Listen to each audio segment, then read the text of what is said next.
오늘은 신영증권 엄경화 연구위원님을 모셨습니다. 안녕하세요. 네, 안녕하세요. 네, 지금 담당하시는 섹터가 항공, 해운, 조선 쪽이라고 들었거든요. 네, 맞습니다. 네, 근데 이제 오늘은 저희가 해운에 대해서 좀 이 섹터에 대해서 좀 자세하게 배우는 시간을 좀 갖겠습니다. 알겠습니다. 요즘 해운주가 아주 뭐 상당히 반응이 좋은 것 같아요. 신고가들 기록하고. 어떻습니까? 지금 코로나 팬데믹 이후에 항공 운송은 이제 암흑기를 맞았는데 이 해운과 해상 운송은 오히려 호황기를 맞았다. 뭐 이런 얘기가 나오는데 정확한 상황이 어떻습니까? 일단 사람이 움직이는 거는 제한이 되지만 화물은 어쨌든 쓰이기 위해서 이동을 해야 되다 보니까 해운은 지속적으로 영업이 계속된 것이 있고요. 기본적으로 사람이 이동하면서 같이 이동하는 화물이 없다 보니 이제 화물만 이동할 수 있는 그런 수단들의 공급이 예전보다 제한적이고 그걸로 인해서 운임이 상당히 많이 오른 상황이 돼서 해상운송 업체들이 주가와 이 실적이 많이 호황기를 맞았다고 볼 수 있습니다. 네.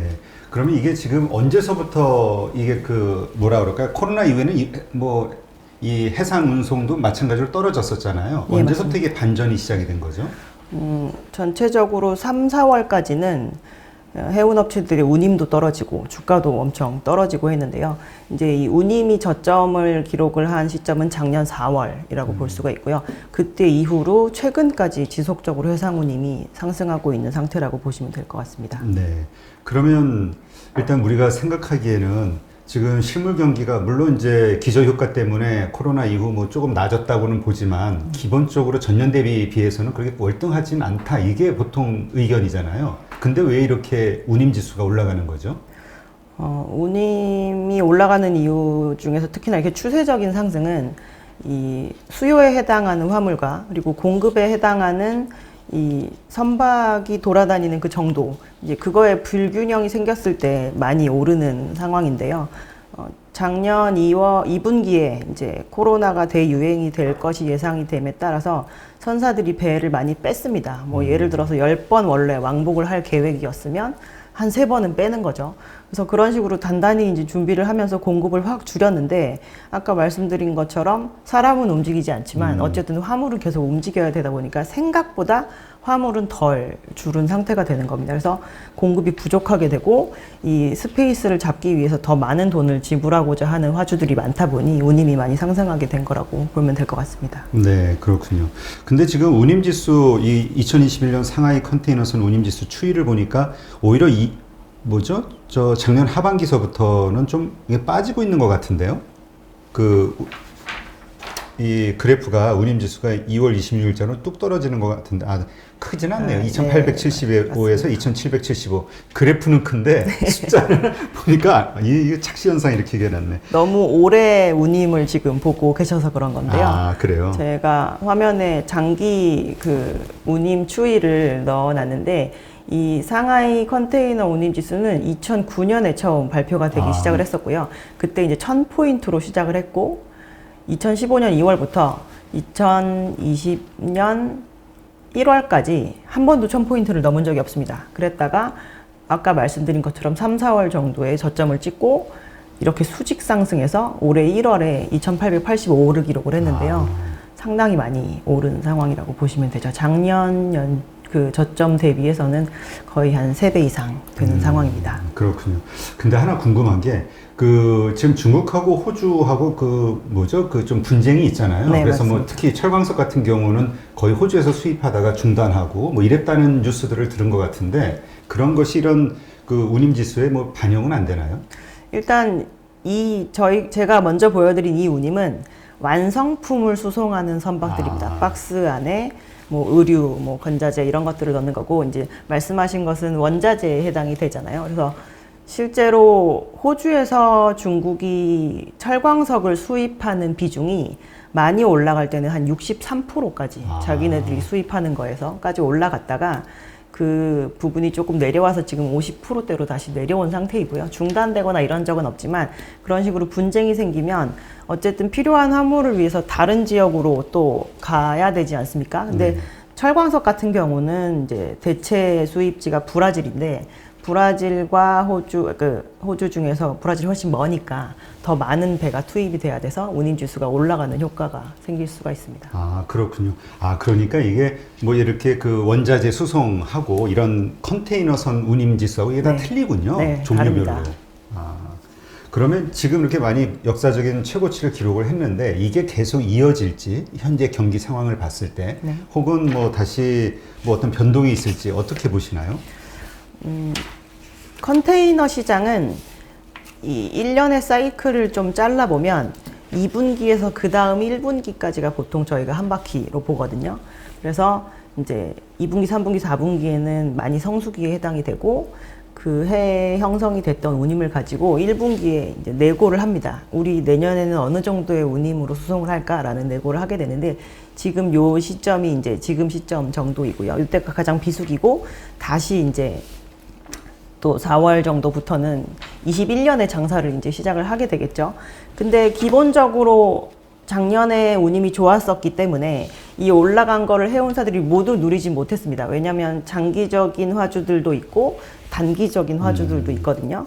그래서 올해 이제 작년에 많이 벌지 못한 장기 화주를 대상으로 운임을 확 인상을 시키는데 똑같이 한 박스를 나눴을 때 작년보다 더 많은 돈을 받을 수가 있잖아요. 그렇기 때문에 해운사들이 아까 제가 배를 10번 완곡하는 걸 한 3번은 뺐다고 말씀드렸는데 네. 이제 다 복귀를 시키는 거죠. 아. 많이 가야 되니까. 근데 너도 나도 그렇게 많이 가면 당연히 운임은 소폭 조정을 받게 될 가능성이 매우 크다라고 보셔야 될 것 같습니다. 네, 그렇군요.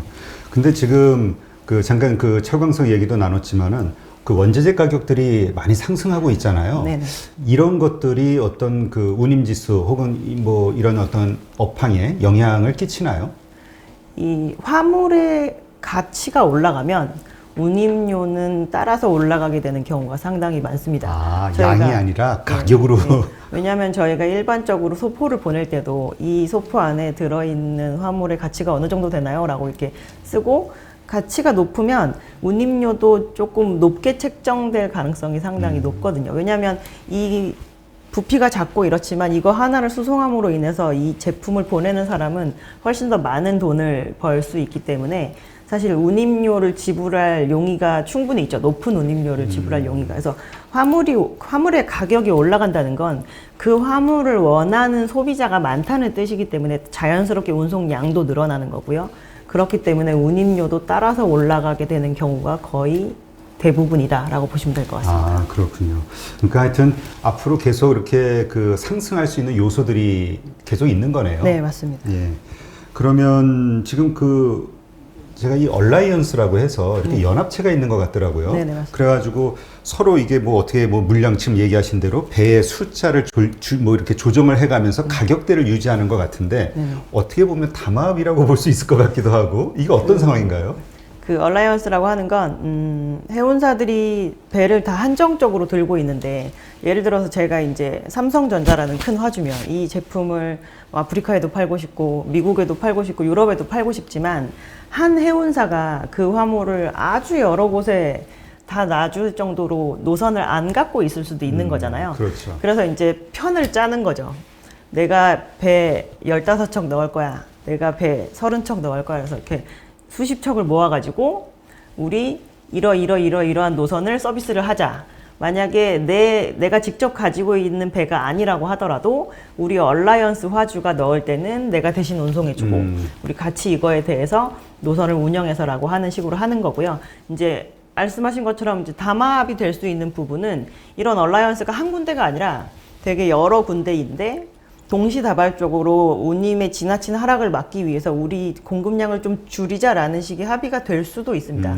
그런 거를 그 대단히 터부시하는 지역은 유럽이잖아요. 그래서 운임 협의체라는 것이 과거에 실제로 있었는데 그런 부분이 이제 해체가 된 사례가 있었고요.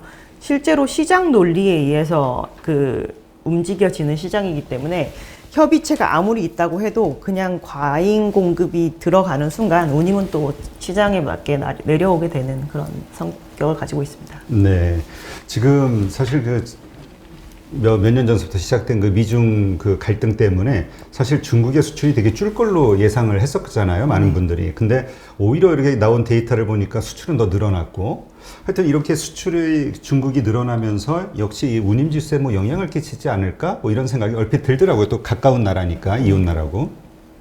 근데 이제 무역 분쟁을 시작하겠다라고 선언한 시기는 18년 초잖아요. 네. 그리고 실제로 물량이 좀 줄어드는 시기는 19년이라고 보시면 될 것 같습니다. 제가 다른 그림을 좀 보여드릴 텐데요. 그래서 이제 요 그림이 이거는 장기적인 화물의 이동 그래프이고 이 밑에 거는 단기적인 제가 19년부터의 이제 일정 지역의 물동량 그래프를 드렸는데 이게 등락이니까 0을 기준으로 이제 밑으로 가면 화물이 줄었다는 거고 위로 가면 이제 늘었다는 건데요. 실제로 미중 무역 분쟁을 처음 얘기를 한 시점은 18년이고 19년은 잘 보시면 아시아와 미주 사이의 물동량 그래프가 거의 다 0을 하회하고 있는 거를 발견을 하실 수가 있습니다. 그래서 실제로 이때 물량이 덜 왔다 갔다 하면서 미국의 현지 소비지에서는 그 이전에 미리 재고를 좀 쌓아놨다가 많이 소비를 한 상황이고요. 그래서 지금 전반적으로 무역 분쟁으로 인해서 우려가 됐던 부분이 19년에 현실화됐던 게 사실이고 20년 동안은 그 이전에 쌓아놨던 재고가 이미 소진이 돼서 더 이상은 이제 분쟁을 계속하다가는 쓸 게 없어지는 상태가 되다 보니까 물동량이 이제 하반기부터 급격하게 늘어나기 시작한 상황입니다. 네, 그렇군요. 하여튼 뭐 여러 가지 상황을 보더라도 어쨌든 뭐 계속 상승세에 있으니까 중국 경제 성장률은 그러니까 그 운임이 떨어질 만한 요소는 그렇게 보이진 않네요. 네, 그렇습니다. 그게 이제 요즘 뭐죠? 운송회사들의 그 주가가 해운주들이 이렇게 상승하는 요소인 것 같기도 한데 어떻습니까? 뭐 국내 기업들도 뭐 들리는 말로는 이거 이제 물동량을 보내는데 배가 부족해가지고 뭐 아주 어려움을 겪었다 뭐 이런 뉴스도 좀 나오긴 했었죠. 네네. 이 컨테이너 쪽 시장은 약간 전기버스 노선이라고 생각을 하시면 되거든요. 그래서 원래 10번을 가기로 했으면 그 10번의 출발 시간과 도착 시간이 원래 미리 정해져 있습니다. 근데 중간중간 이제 저희가 공급을 조절하겠다고 조금 뺐었던 상태인지라 공급이 전체적으로 부족한데 이제 지속적으로 수출 기업들이 수출을 해야 되다 보니 예전에 컨테이너 시황이 되게 활발할 때는 별로 원거리 노선에 투입되지 않았던 뭐 4,000TEU짜리, 4,000박스짜리 실는 배, 그리고 아니면 6,000박스 정도 실는 배들이 이 시장에 이제 긴급으로 좀 투입이 되는 거고요. 긴급으로 투입이 그나마 될 수 있는 이유는 중간에 빼놨던 스케줄이 있으니까 거기에 다시 맞춰가지고 넣는 정도의 그런 그 액션을 취하고 있는 것으로 알고 있습니다. 네. 이번에 그 2021년 전망 보고서를 이제 발표하셨잖아요. 근데 제목이 올해는 본 게임이다. 뭐 얘기만 봐서는 좀 이렇게 강력한 뭔가 의미가 담겨 있는 것 같은데 어떤 의미이죠, 이게? 2020년은 해운업계들이 창사 이후에 가장 돈을 많이 번 해이기도 합니다.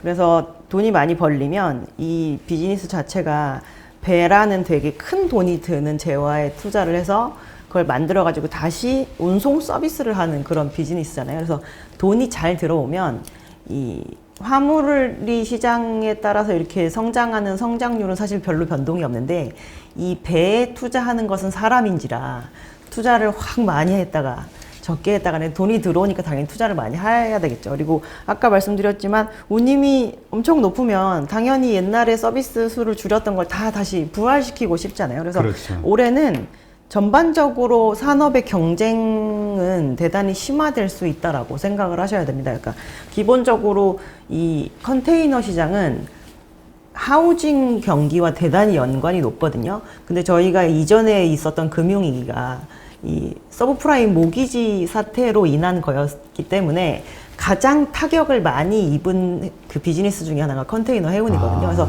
거의 10년 불황을 보내고 이제 그 와중에도 계속 경쟁을 했었지만 작년에 여기서 더 경쟁을 하면 우리 다 공멸이다라는 이제 공감대가 형성이 됐기 때문에 이 공급을 줄이고 해서 다 같이 많이 버는 상태가 됐는데 다 같이 행복한 시황을 제가 지금까지 2, 3년이 지속되는 걸 본 적은 없었던 것 같습니다. 그래요? 네. 그러니까 어느 순간부터는 그 서로 이 협력하던 분위기가 이제 경쟁으로 치열하게 바뀔 수 있다. 네네. 그럴 수 아, 있습니다. 그래서 이제 이 경쟁에서 살아남을 곳들이 어디일지 대체적으로 이제 상위에 랭킹 되어 있는 결국 업체들이라고 큰 업체들이 다 보셔야 돼요. 먹는 거겠죠. 예, 승자도 그렇습니다. 없이. 네네. 그 뭐 보니까 뭐 그 운임이 컨테이너 운임이 뭐 작년보다 3배 이상 높아지는 뭐 이런 타임도 있었다고 하는데 뭐 해운주 주가도 많이 올랐잖아요. 네, 많이 뭐 3배 이상 오른 건가요? 어떻게 우리가 봐야 될까요? 주가 반등을? 그 컨선사 중에 이제 H&M이 제일 큰 시가총액이 큰 회사인데 그 코로나의 유행으로 인해서 이제 저점을 찍었을 때 2,000원이었었고요. 지금 주가가 2만 원이기 때문에 10배 정도 10배네요? 예, 오른 상황입니다. 아니 운임은 3배인데 왜 주가는 10배 오르죠? 수익이 10배 정도 늘기 때문이 아닐까요? 그 해운주 하면은 이제 보통 H&M도 있지만 페노션은 어떻습니까? 페노션이나 대한해운 같은 회사들이 이제 아까 얘기한 철광석이나 석탄과 같이 그렇게 원자재를 수송을 하는 업체인데요. 저희가 이제 해운주가 오르면 다 이렇게 구별 없이 오르지만 나르는 화물은 극명하게 차이가 있는 편인데 이 컨테이너 시장은 운임이 작년에 이제 역사적인 고점을 찍으면서 올라왔지만 이 벌크 시장은 그 정도는 아니었고요. 다만 1분기가 엄청난 비수기에 해당이 되는데 올해 1분기에는 이 벌크에서 주로 보는 BDI라고 하는 운임이 비수기 조정을 크게 받지 않고 지금 어느 정도 손익분기점 이상에서 계속 버티고 있는 상태이고 이 주로 나르는 화물들의 가격, 뭐 농산물, 철광석, 석탄 이런 가격들이 오르다 보니까 운임이 성수기에 조금 더 많이 오르지 않을까라는 기대감이 지금 많이 팽배해 있는 상황입니다. 네, 그렇군요.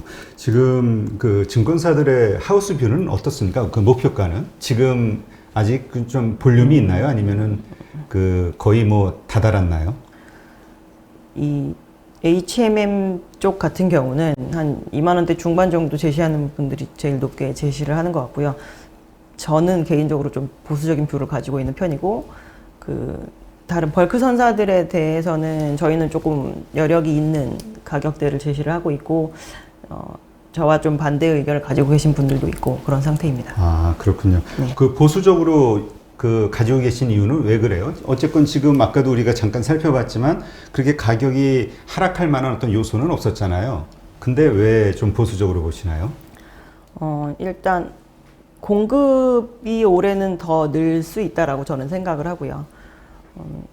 분명히 작년보다 올해가 훨씬 이익이 잘 나올 겁니다. 그래서 2020년이 창사 이후에 가장 이익이 좋았다고 말씀드렸는데 21년이 아마 그거를 갱신하는 한 해가 될 것이긴 하지만 이 해운주는 운임이라는 선행지표가 되게 명확한 섹터 중에 하나인데요.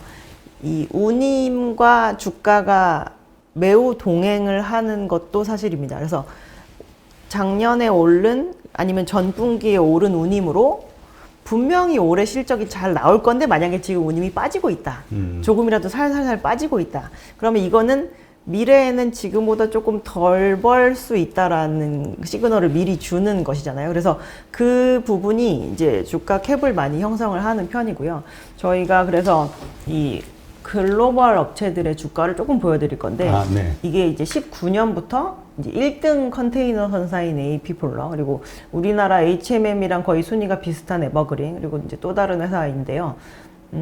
19년부터 20년까지는 뭐 그냥 평이했던 시황이었는데 20년에 다 주가가 대단히 많이 오르지 않았습니까? 네. 근데 이 글로벌 업체들은 지금 1월 달 초에 형성한 주가 대비해서 한 15%나 20% 정도 조정을 받은 상태입니다. 그래서 이때가 실제로 운임 지수가 고점을 찍은 시기거든요. 그래서 이제 다들 운임이 다시 2,800이 900으로 가지는 않을 거라고 생각을 하지만 막 올해 말까지 느릿하게 이렇게 2,000까지 빠진다고 한다면 저 주가를 들어 올릴 동력이 될까 이제 이거에 대해서 조금 생각해 봐야 되는 시점이 아닌가라고 보고 있습니다. 그러니까 이미 충분히 많이 올랐다. 네. 이렇게 보시는 거군요.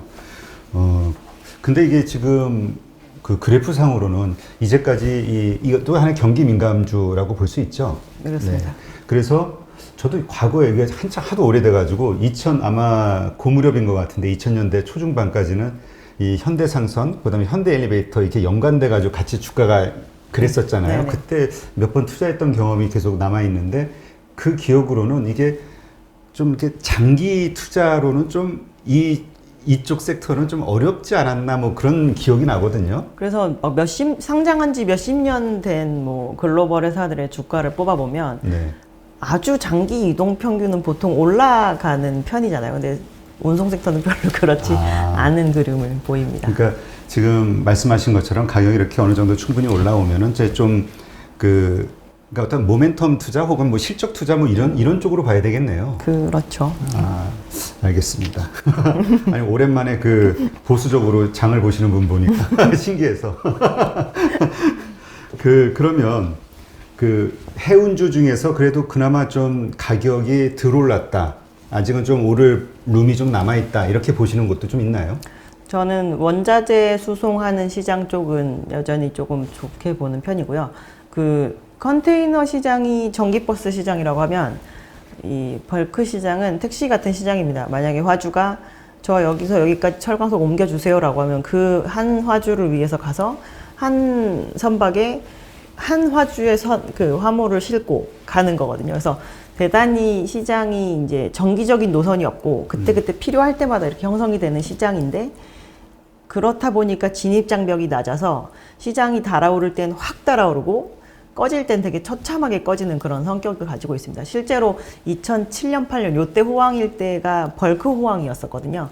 그래서 그 뒤로 배가 너무 많이 들어오다 보니까 이제 예전에 그 갔던 운임 근처에도 지금 못 가고 있는 상황인데 예전에 BDI 같은 경우는 11,793포인트가 고점인데요. 요즘엔 1,000대 정도 수준이거든요. 근데 그렇게 10년이 또 안 좋은 시간이 지나다 보니 벌크선에 대한 투자가 되게 관심받게 됐고 실제로 향후에 들어올 벌크선의 숫자도 많이 줄었고 뭐 그런 시기라 수급 불균형이 이제 어느 정도 맞아지고 있는 그런 상황이라서 저희는 이 선박시장은 1%의 부족만 나타나도 운임이 막 3배도 가고 4배도 가고 하는 시장인데 작년에 컨테이너 시장이 그런 1, 2%의 부족을 많이 느꼈다고 한다면 올해는 오히려 벌크 시장 쪽이 그런 부분을 느낄 수 있지 않을까라고 생각을 하고 있고요. 이 주식과 비슷해서 남들이 미리 선 투자를 안 해놓았을 때 되게 크게 시세가 나는 그런 편입니다. 배가 부족하니까. 그렇죠. 예. 그 말씀하시니까 또 하여튼 제가 해운주에 관심 가지고 이렇게 투자했던 때가 2000년대 중반인 것 같은데 그때 흥하해운인가? 아, 네. 예, 네. 아직도 있나요? 제가 지금 그쪽을 너무 몰라서. 그 거래는 정지 상태이고요. 아, 그래요? 흥하해운은 HMM처럼 원래 컨테이너로 주로 하고 한 85%의 매출이 컨테이너가 형성이 됐고 나머지는 케미칼이라고 이제 작은 액체류를 수송하는 선박으로 구성이 되어 있었는데요. 컨테이너 사업 부분은 띄어서 지금 장금상선에게 이제 매각을 한 상황이고요. 지금 거래가 정지되어 있는 그 잔존법인은 케미칼만 하고 있는데 그 사업부 자체도 지금 매각 얘기가 계속 나오고 있는 상태입니다. 네. 그러면 이 벌크선 중심의 사업을 하고 있는 해운주로는 어떤 곳들이 있고 그 중에 가장 최선호 탑픽으로 보는 곳은 어딘가요? 벌크 선사 중에 국내에 이제 크게 1, 2등이 페노션과 대한해운이고요. 둘 다 상장이 되어 있고 저희는 페노션을 좀 더 선호를 하고요. 그 비상장사 중에서는 대한해운의 자회사인 대한상선 이런 회사도 벌크 비즈니스를 하고 있습니다. 네, 그렇군요. 그러면 지금 그 말씀하신 그 업들 고기는 아직도 그러니까 아까 말씀하신 보수적으로 봤던 거는 컨테이너선 쪽에 좀 한정이 되신 건가요? 아니면은 전체 해운주에 대해서 좀 보수적으로 보고 계시는 건가요? 이미 충분히 컨테이너에 올랐다. 대해서 좀 보수적으로 컨테이너선. 보고 있고요. 그럼 지금 말씀하신 이 벌크선을 중심으로 한 해운주들은 아직도 오를 룸이 많이 좀 남아 있다. 네, 이렇게 저희가 보시면. 그 산업재의 사이클 중에서 최근 한 5년 중에 가장 좋았던 시기를 이제 17년 상반기 정도로 많이 생각을 하거든요. 근데 그때 도달했었던 글로벌 탑티어급 해운사들의 밸류에이션 고점에 아직 도달하지 않은 상황이고요. 그러니까 컨테이너 선사들은 막 역사적인 고점을 찍으면서 올라오고 있는 상태이지만 벌크 선사들은 아직까지 그 주가의 고점도 그렇고 밸류에이션의 고점도 그렇고 별로 기록을 하지 않은 상태인데 수익은 안정적으로 나고 있는 상황입니다. 그러면 지금 이 벌크선을 중심으로 한 뭐라 그럴까요? 우리 1등 업체, 2등 업체 뭐 이렇게 뭐 블루칩, 옐로우칩 이렇게 나누잖아요. 네네. 어디가 1등인가요? 글로벌로 네, 봤을 뭐 때 글로벌이나 매출, 뭐 한국에서 한국에서는 페노션이 해노션. 1등이고요. 그 다음에 아까 말씀드린 대한해운. 대한해운. 알겠습니다. 그 우리가 보통 이런 질문들을 많이 하잖아요. 어떤 섹터 내 투자를 할 때 네. 블루 1등 주가 낫냐, 2등 매출 올리 2등 주가 낫냐, 네. 혹은 저평가 좀 중소형 주가 낫냐 이런 얘기들이 있는데 이 네. 섹터는 어떻습니까? 저는 다른 섹터는 올해 블루칩을 찾는 게 더 나을 거라고 보는데 해운 쪽은 1등에 좀 집중을 해야 되는 시기라고 1등에. 보고 있고요. 이유는 쉽게 말해서 작년에 어느 정도 배가 불렀기 때문에 이제 진검승부를 해야 되는 상황이 되니까 아무래도 기본적인 경쟁력을 가지고 있는 업체가 유리할 수 있다라고 보고 있습니다. 네, 알겠습니다. 이렇게 그 좀 이렇게 컨테이너 선하고 이 볼커 선하고 좀 나누어서 생각을 해보니까 약간 제가 그동안 가지고 있었던 좀 분명했던 모호했던 것들이 좀 이해가 되네요. 이걸 한데 묶어가지고 자꾸 생각을 하니까 그랬던 것 같은데 알겠습니다.